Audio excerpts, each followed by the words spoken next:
ABP news आपको रखे आगे। और देखिए, इस वक्त आपको बड़ी खबर बता दें। शिवसेना प्रवक्ता और सामना के संपादक संजय राउत ने कल पवार के नाम का शिगुफा छोड़ने के बाद आज मोदी सरकार पर हमला बोला है।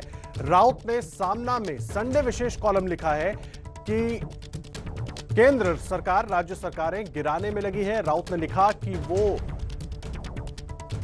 है कि अगर केंद्र सरकार को इस बात का एहसास नहीं हुआ कि हम राजनीतिक लाभ के लिए लोगों को नुकसान पहुंचा रहे हैं, तो जैसे रूस के राज्य टूटे वैसे ही हमारे देश में होने में ज्यादा समय नहीं लगेगा।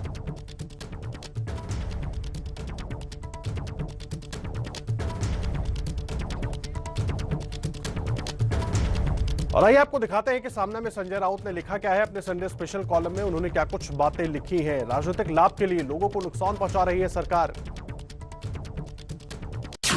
बिहार के नीतीश कुमार और भाजपा की सत्ता सही तरीके से नहीं आई। बीजेपी नेता विजय वर्गीय ने सनसनीखेज खुलासा करते हुए कहा कि पीएम मोदी ने एमपी में कांग्रेस की कमलनाथ सरकार को उखाड़ फेंकने के लिए खास कोशिश की थी।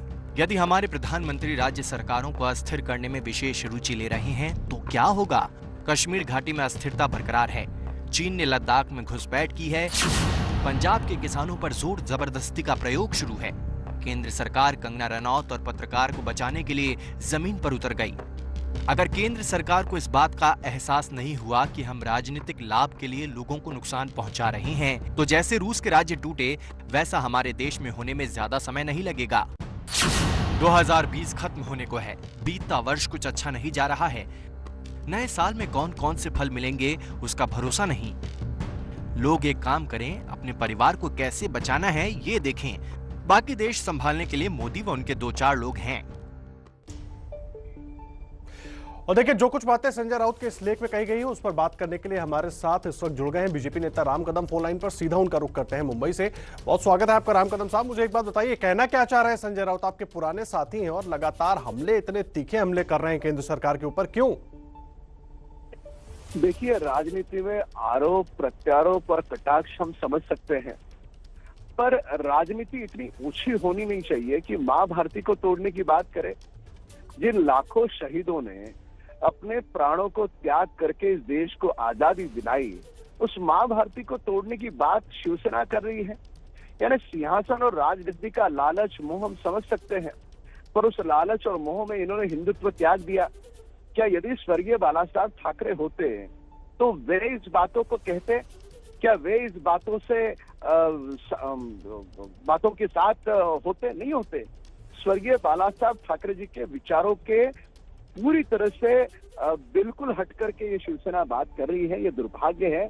कल उन्होंने कह दिया कि देश का सारा विपक्ष मोदी जी के सामने बिल्कुल पूरा नहीं पड़ रहा है, सक्षम नहीं है, ऐसी कल बातें कही।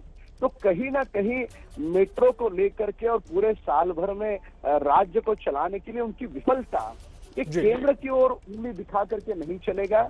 इस तरह से देश तोड़ने की बात ये समूचा देश नहीं सह सकता। ये पूरी तरह से गलत है। शिवसेना के नेताओं को उन शहीदों की और देश की। राम कदम साहब, मैं इसमें एक चीज और पूछना चाह रहा हूं। वो तो सीधा सीधा आरोप लगा रहे हैं कि जिस तरह से राज्य तोड़ने की कोशिश हो रही है, राज्यों में बीजेपी सरकार बनाने की कोशिश कर रही है, सोवियत संघ वाला हाल हो जाएगा भारत का। नहीं, ये तो इन्होंने देश को तोड़ने की बात करी है। देश को तोड़ने की बात ये देश कैसा सहेगा? उन शहीदों ने जिन्होंने अपने प्राणों को त्याग करके इस देश को आजादी दिलाई, क्या उनका ये अपमान नहीं है? ये देश का अपमान है। अरे तुम राजनीति करो, आरोप करो, प्रत्यारोप करो, ओछी राजनीति करो, पर देश तोड़ने की बात कैसे सह सकता है देश?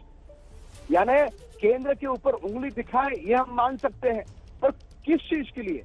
जिस मेट्रो के लिए 5,000 करोड़ से ज्यादा नुकसान महाराष्ट्र की जनता को भुगतना पड़ेगा, इस बात को छुपाने के लिए इस प्रकार से ये आरोप प्रत्यारोप करेंगे।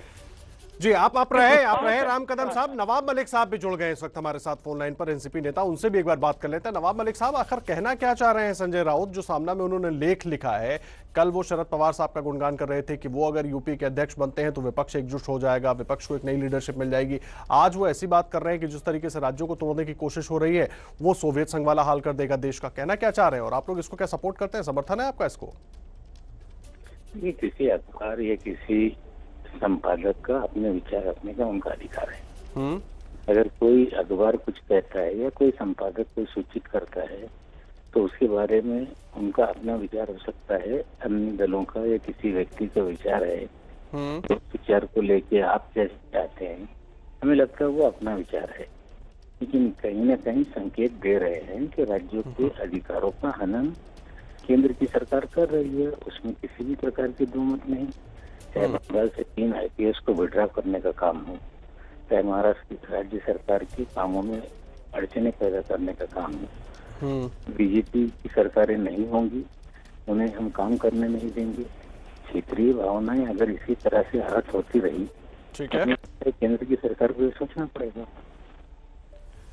देखिए राम कदम साहब हमारे साथ जुड़े हुए हैं, हम जवाब ले लेते हैं सीधा जो सवाल आपने खड़े किए। राम कदम साहब, आप सुन रहे हैं, नवाब मलिक साहब ने एक साथ कई सवाल खड़े कर दिए। नहीं, नवाब मलिक जी एक सुलझे हुए वरिष्ठ नेता है, महाराष्ट्र सरकार के एक कद्दावर मंत्री है। हम उनसे सवाल पूछना चाहते हैं पार्टी के रूप में, व्यक्तिगत रूप में नहीं। क्या उनकी पार्टी देश तोड़ने की बात शिवसेना कर रही है? क्या इस बात से वे सहमति दिखाते हैं? क्या उनकी राय है? देश तोड़ने की बात ये समूचा देश नहीं सह सकता। आप राजनीति में आरोप करो, ठीक है, प्रत्यारोप करो, ठीक है, केंद्र पे उंगली दिखाओ, ठीक है, पर देश तोड़ने की बात आपके मुख से कैसे आ सकती है? और इस बात का यदि राष्ट्रवादी कांग्रेस समर्थन कर रही है तो इससे बड़ा दुर्भाग्य और कोई हो नहीं सकता। नहीं, ये भी मैं पूछ लूंगा उनसे, लेकिन नवाब मलिक साहब ये भी कह रहे हैं कि आप लोग काम नहीं करने दे रहे राज्यों में। क्या काम नहीं करने दे रहे? मेट्रो कार शेड जहां पर आरे पर जगह है, वहां पर पेड़ नहीं, पौधा नहीं, पेड़ की पन्ना तक तोड़ने की आवश्यकता नहीं है। पूरी तरह से खाली मैदान वहां पर पड़ा है। ये अहंकार और बाल हट के कारण वहां पर मेट्रो कार शेड नहीं बना रहे। इनकी खुद की कमेटी, शौनक कमेटी, इन्होंने खुद गठित की दिसंबर में। जनवरी में उस कमेटी ने रिपोर्ट सौंपा कि यहाँ पर कांजूरमार्ग में मेट्रो कार शेड नहीं बन सकती। अब इनको अक्टूबर में कौन सा सपना आया कि जो IAS ऑफिसर की कमेटी कहती है कि जवाब ले लेते हैं, नहीं बन सकती। अक्टूबर में इन्होंने क्यों फैसला किया? उसी शौनक कमेटी ने कहा था कि ये मामला कोर्ट में फंसेगा। उन्होंने कहा था 5,000 करोड़ का नुकसान होगा। मैं नवाब मलिक साहब से सरकार करके पूछना, नवाब मलिक साहब जल्दी से आप एक बार जवाब ले लेते हैं। राम कदम जी, नवाब मलिक साहब, नहीं, कोई पूरे जंगल समाप्त कर दे और कहे अब यहाँ पे जंगल नहीं, तो हमें लगता है ये सब ठीक नहीं। जंगलों को काटा जाएगा तो पुनः जंगल लगाए जाएंगे। मुझे हाँ ना में बता दीजिए, जो राम कदम ने सवाल उठाया देश तोड़ने की बात शिवसेना कर रही है, आप लोग उसके साथ हैं क्या? मुझे नहीं लगता कि शिवसेना कभी देश तोड़ने की बात करेगी। ऐसा मैं नहीं कह रहा हूँ, ये राम कदम जी कह रहे हैं। मैंने उनका अपना कहना है। कल को अभी हमने देखा किसानों के आंदोलन में उनको भी देश तोड़ने वाली ताकत बताया गया। कोई चीजों को उठाता है, विषय को जी, देश तोड़ता है कोई अखबार, ठीक है, हमें लगता है ये उनकी सोच जी। राम कदम साहब, बहुत धन्यवाद आपका हमारे साथ जुड़ने के लिए। नवाब मलिक साहब, आपका भी बहुत धन्यवाद हमारे साथ जुड़ने के लिए, पूरी बात रखने के लिए। संपादकीय में जो लेख लिखा संजय राउत ने, अब उस पर भी विवाद शुरू हो गया है। खबरें आगे और भी होंगी, लेकिन पहले एक नजर डाल लेते हैं हेडलाइंस पर और देख लेते हैं इस वक्त की बड़ी खबरें क्या है।